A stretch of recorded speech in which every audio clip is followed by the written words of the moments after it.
Good morning, Sekolah Ciputra community. I hope this message finds you well. We are now in week 7 of term 2.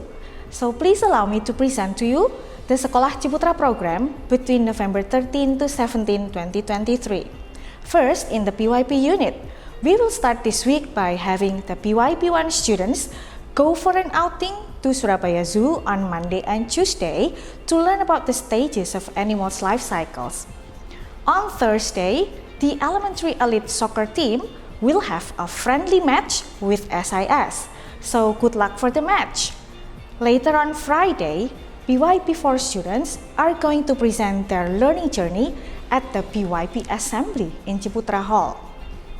While in the high school unit, on Tuesday, November 14, Rish and Mike Goes to School event will take place in the Ciputra Hall.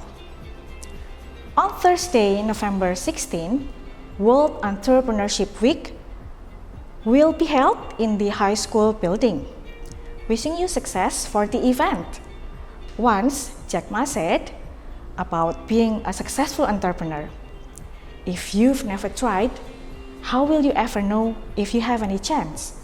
So, we have to first give it a shot and put in our best effort." And finally, on Saturday, November 18, high school students and their fathers or adult male family members will join Ayah Hadir Activities at PPLH. So thank you for your time and attention. Enjoy the rest of the day.